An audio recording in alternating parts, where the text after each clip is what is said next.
শুনলে অবাক হবেন, পৃথিবীর 10টি দেশের মধ্যে কোনো মানুষ কৃষিকাজ করে না, কিন্তু প্রতি বছর ফসল রপ্তানি করে তারা কোটি কোটি টাকা আয় করছে। সেখানে ফসলের জমিতে ফসল রোপণ থেকে ফসল ঘরে তোলার যাবতীয় কাজ করা হয় রোবট দিয়ে। হ্যাঁ, দেখলে অবাক হবেন, ফসলের জমিতে ধান কাটছে রোবট। আর সেখানকার মানুষ কৃষিকাজ আরো সহজ করার জন্য নতুন নতুন প্রযুক্তি আবিষ্কার করছে। এই রোবটগুলো কোনো পরিশ্রম ছাড়াই দিনরাত 24 ঘন্টা মানুষের হয়ে কাজ করছে। এই ভিডিওতে দেখতে চলেছেন এমন 10টি দেশ যেখানে মানুষ কৃষিকাজ ছেড়ে রোবট চালানো শিখছে এবং রোবটের দ্বারা অটোমেটিক কৃষিকাজ হচ্ছে। এর মাধ্যমে সেই সব দেশের মানুষ কি পরিমাণ অর্থ আয় করে তা শুনলে অবাক হবেন। কিন্তু এতে করে কি ভবিষ্যতে কৃষকদের প্রয়োজন সম্পূর্ণ শেষ হতে চলেছে? সব কিছু আজকের ভিডিওটিতে জানতে চলেছেন। তাহলে চলুন শুরু করা যাক। দেখুন, কৃষিকাজের মধ্যে সবচেয়ে বেশি সমস্যার কারণ হয়ে দাঁড়ায় দক্ষ ওয়ার্কারের অভাব। কেননা জমিতে ফসল রোপণ থেকে সেগুলো উত্তোলন প্রতি কাজেই ওয়ার্কারের প্রয়োজন হয়। এছাড়াও দিন দিন মানুষ অফিস আদালতের কাজের তুলনায় কৃষিকাজকে অন্য চোখে দেখার কারণে এই সেক্টরের প্রয়োজনের তুলনায় ওয়ার্কার কম থাকায় অনেক সমস্যার সম্মুখীন হতে হয়। যেই সমস্যা দূর করছে এখন রোবট। তবে এজন্য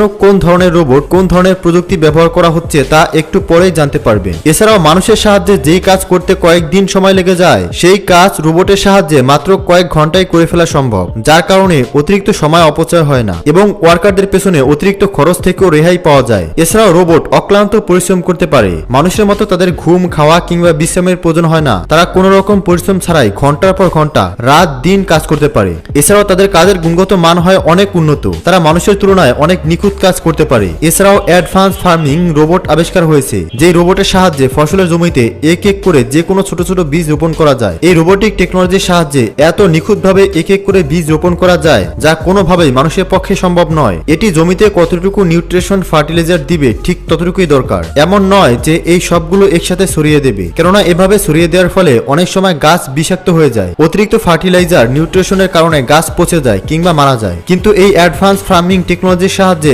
এমনভাবে গাছ রোপণ করা হয় যে একটি গাছও নষ্ট হবে না। গাছের জন্য প্রয়োজনীয় বিভিন্ন উপাদান যতটুকু প্রয়োজন ততটুকুই দেওয়া হবে, যার কারণে গাছ তার প্রয়োজনীয় সকল উৎপাদন সঠিক পরিমাণে পাবে।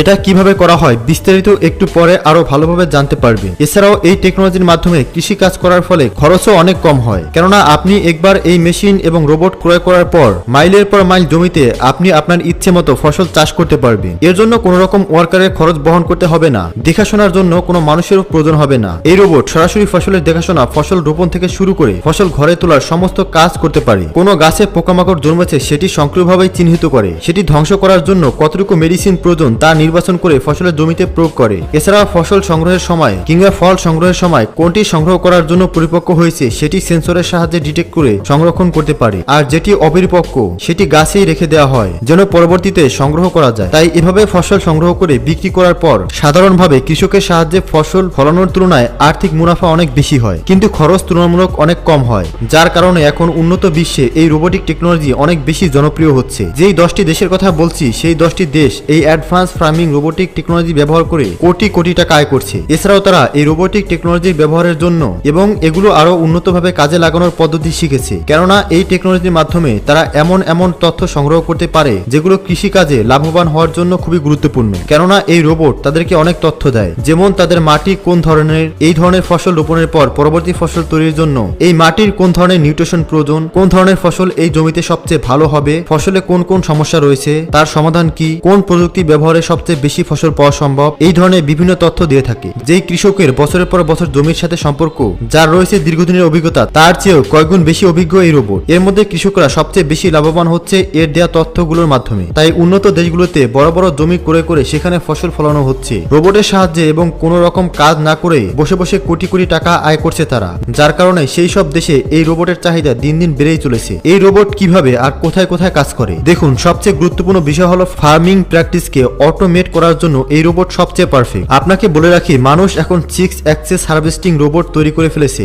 অর্থাৎ গাছে ফল পরিপক্ক হওয়ার পর সেগুলোকে সংগ্রহ করার জন্য এআই টেকনোলজি সমৃদ্ধ এমন 6টি অ্যাক্সেস সমৃদ্ধ রোবট তৈরি করা হয়েছে যারা যে কোনো ফল সংগ্রহ করতে পারে। সেটা হোক স্ট্রবেরি, আপেল, কমলা, লিচু, টমেটো কিংবা যে কোনো কিছু, সেটা যেই ফল কিংবা সবজি হোক না কেন, এই টেকনোলজির সাহায্যে সেটিকে খুবই নিখুঁতভাবে পর্যবেক্ষণ করে সংগ্রহ করা হয়। গাছের মধ্যে থাকা সবজি কিংবা ফল ঠিকভাবে পরিপক্ক হয়েছে কিনা সেটি টেকনোলজির সাহায্যে এই রোবট ভালোভাবে চেক করতে পারে। এরপর যেই ফল কিংবা সবজি সংগ্রহের জন্য উপযুক্ত হয়েছে সেগুলোকে সংগ্রহ করা হয়। এখানে সেন্সর খুবই গুরুত্বপূর্ণ ভূমিকা পালন করে। এছাড়াও এই রোবট ব্যবহার করার ফলে ওয়ার্কারের খরচ সম্পূর্ণ বেঁচে যায়। এছাড়াও কাজ হয় নিখুঁত। শুধু তাই নয়, দেখুন আমরা জমিতে যেই ফসল ফসল রোপণ করি না কেন, এর পাশাপাশি কিছু আগাছা তৈরি হয় যা আমাদের নির্দিষ্ট ফসলের ভাগের পুষ্টি উপাদান জমি থেকে শুষে নেয়, যার কারণে ফসল পর্যাপ্ত পরিমাণে পুষ্টি উপাদান মাটি থেকে সংগ্রহ করতে পারে না, ফলে ফলন কম হয়। যার কারণে নির্দিষ্ট সময় পর পরই আগাছা পরিষ্কার করতে হয়, না হলে আপনি আপনার ফসলের জন্য যেই নিউট্রিশন দেবেন সেগুলো এই আগাছা চুষে নেবে, যার কারণে ফসলের গ্রোথ কম হবে আর ফসল কম হবে। তাই আগাছা পরিষ্কার করা খুবই জরুরি হয়ে পড়ে। কিন্তু এই আগাছা পরিষ্কার করার জন্য প্রয়োজন হয় ওয়ার্কারের, আর ওয়ার্কার রাখতে হলে অবশ্যই ওয়ার্কারের পারিশ্রমিক দিতে হবে। এছাড়াও সেই ওয়ার্কার দক্ষ হতে হবে, এমন ভাবে আগাছা পরিষ্কার করতে হবে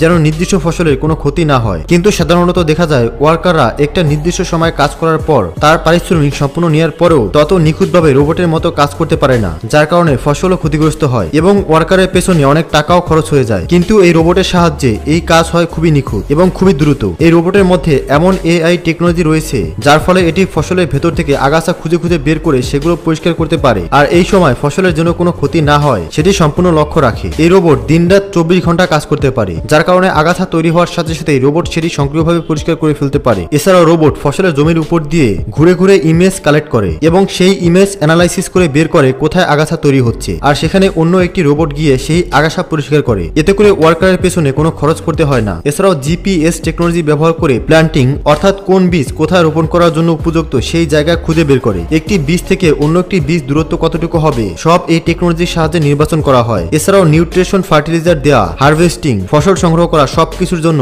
আলাদা আলাদা ফার্মিং রোবট রয়েছে। বন্ধুরা, ভবিষ্যতে কৃষিক্ষেত্রে রোবটের অনেক বড় ভূমিকা থাকবে, যেটি বর্তমানে সকল চিন্তাধারায় পাল্টে দেবে। যদিও বর্তমানে আমরা রোবটের অনেক ব্যবহার দেখতে পাচ্ছি, তবে ভারত বাংলাদেশের মতো দেশে এখনো রোবোটিক টেকনোলজি তত বেশি ব্যবহার হতে দেখা যাচ্ছে না। তবে আগের তুলনায় এর পরিমাণ ধীরে ধীরে অনেক বাড়ছে। একসময় মানুষ গরু কিংবা মহিষ দিয়ে হাল চাষ করলেও এখন সেখানে ব্যবহার করছে মেশিন। এছাড়াও ধান কাটার জন্য ধান থেকে চাল সংগ্রহ করা কিংবা আরো বিভিন্ন কাজে বিভিন্ন ধরনের অ্যাডভান্স টেকনোলজির মেশিন ব্যবহার করা হচ্ছে। তবে পৃথিবীতে এমন কিছু দেশ রয়েছে যেখানে এই রোবোটিক টেকনোলজি অনেক বেশি ব্যবহার হচ্ছে। এর মধ্যে সর্বপ্রথম রয়েছে জাপান। জাপান এমন একটি দেশ যেখানে বিভিন্ন ধরনের টেকনোলজির জন্ম হয়। তারা এমন এমন মেশিন যন্ত্রপাতি তৈরি করে যা বিশ্ববাসী কল্পনাও করতে পারে না। দেখুন, জাপানে এমন অনেক জমি রয়েছে যেটি কৃষিকাজের জন্য তত বেশি উপযুক্ত নয়, অর্থাৎ সেখানকার মাটি ভারত বাংলাদেশের মাটির মতো উর্বর নয়। তাই সেখানে রোবোটিক ফার্মিং টেকনোলজি ব্যবহার করা হচ্ছে এবং এই টেকনোলজির সাহায্যে তারা লাভবান হচ্ছে। যদি নেদারল্যান্ডের কথা বলি তাহলে সেখানে গ্রিন হাউস ফার্মিং এবং অটোমেশন প্রচুর ব্যবহার হচ্ছে। সেখানকার কৃষকেরা এর দ্বারা অনেক উপকৃত হচ্ছে।